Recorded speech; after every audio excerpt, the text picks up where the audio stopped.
Sziasztok! Ez most nem Minecraft-tal lesz kapcsolatos, habár végülis azzal is, hogy hogyan lehet ilyen automessage-et megcsinálni. Amúgy úgy lett a spawn, mert egy hülye gyerek kitörölt az egészet, nem mindegy, hogy látod, itt zölden van írva, és itt meg kéken. Ezt én nem akarom, ezért én ezt át akarom írni zöldre. Amit úgy tehetünk meg, hogy megnyitjuk a Total Commanderünket, felcsatlakozunk rá, a pluginson belül megnyitjuk az automessage-et. Ezt persze jegyzettem be, Notepad-be is meg lehet nyitni. És itt, ami nekünk itt fontos, azok ezek itt, ugye ezek a automessage-ek. Most mi kell nekünk? Én először is ide raknék egy space-t, és ezt itt ki akarom emelni. Így, és akkor ez itt ugye nem B, hanem 2-es. És fontos, hogy ne ilyen end jelet rakjunk, hanem ilyet rakjunk, ilyen dollárját, ilyen, ez az Alt-GR E betűvel érhető el.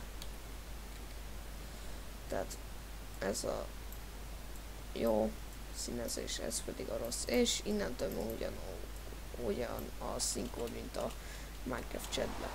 Ezzel ja igen, még itt a prefixum, mit írjunk az elé, én ugye oldcountry-t írtam ki. El kell menteni. Nem kellett teljes szerveres startot nyomni, hanem csak simán. Most kicsit természetesen, hogy perrel volt MSG. És message reloaded, és most látunk egy kicsit, mi kiírja. Itt is lennék, és hogy látjátok, vártam egy kicsit, és látjátok, ki is írja, hogy ezt ugye zöld, ezt ilyen piros vastag, és ez jó zöld el. Tehát jó. És én egy kicsit mutatnám azt, hogy milyen lett a parkour.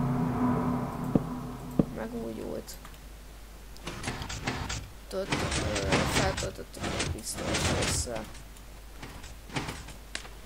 És igazából jön utána egy ilyen kvarc. Kis képernyőben most elég fura. És akkor egy láthatatlan létre. Itt ezt a percet blokkal hoztuk létre. És látjátok, ezt is kiírja. Piros vastaggal.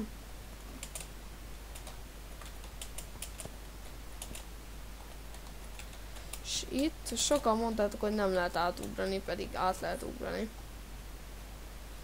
Csak ezt lendületből kell, látjátok, és innen pedig ide a Glove Store-ra kell. Onnan egyenesen idáig. És aztán ide le. És itt a vége. Csak ennyit szerettem volna mutatni ebben a videóban, ha tetszett, akkor lájkolj, vagy iratkozz fel. Én Raycid voltam, és sziasztok!